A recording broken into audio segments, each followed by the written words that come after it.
Hey everybody, welcome to another weekly update. Welcome to those that are watching on the video platform and welcome to those that are listening on a podcast version as well. Thank you for joining me.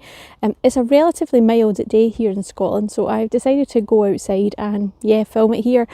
However, I've realised that now that we're well and truly into winter, the trees are looking decidedly bare and it's maybe not the best backdrop, so need to rethink where I film these videos during the winter.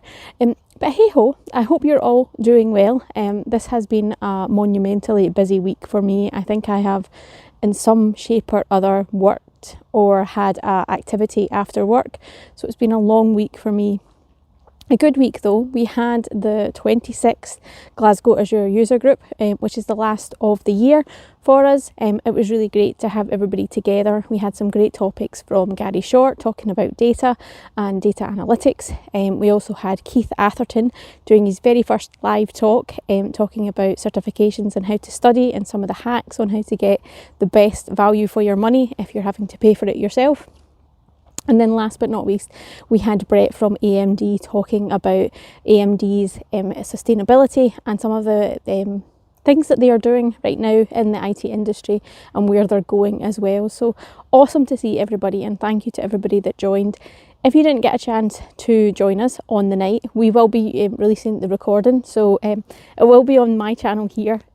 So check that out and wait for that notification to pop up. If you haven't already, this is probably a good opportunity for me to say, please do hit that subscribe button and hit that notification bell as well if you're watching on the YouTube channel.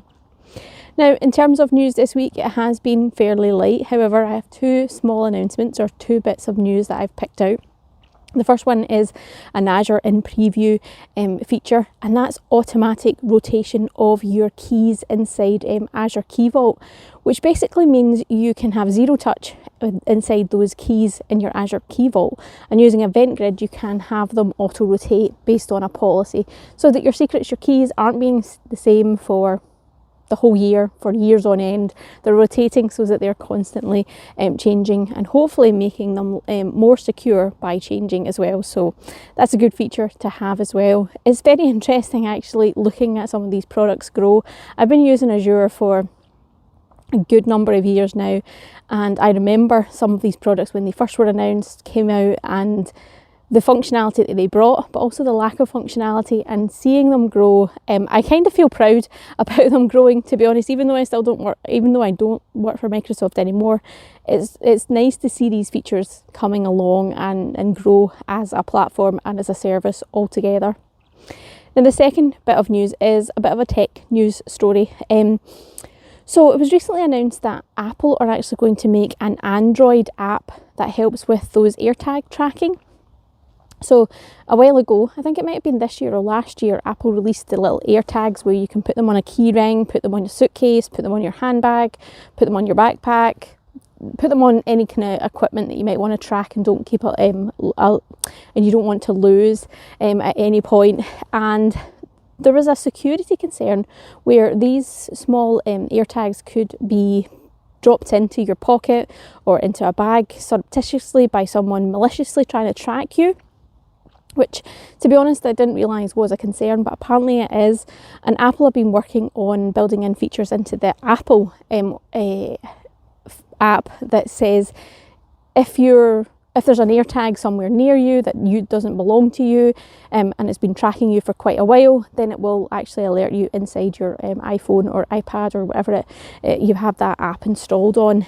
So that's a good security feature, and I believe that this Android app that's coming out is actually going to help you with that as well. So if you're a non-Apple user but you are concerned about potentially AirTags tracking you, being put on your person somewhere by someone who's trying to track you or stalk you or whatever it may be, you'll be able to use this Android app. So yeah, good to see that happening. I guess for me it wasn't something I actually inherently thought about when the AirTags came out, but I guess there are bad people out there that would probably use some of this good technology for bad things. So we have to be able to solve these problems as technologists as well. So yeah, hopefully this update has been useful for you. Sorry it's so short, but it's been a bit quiet and I think a lot of people are taking time off. I know a lot of people have actually stopped already for the kind of end of year, taking their holidays and aren't coming back till mid-January. So if you're one of those people and you've tuned into this video, thank you so much. I hope you're enjoying your time off. If you haven't yet set up for your end of year break, then good luck to the countdown to that day, and I hope you enjoy it, whatever you've got planned. And I'll hopefully catch you in another video. Cheers, everybody!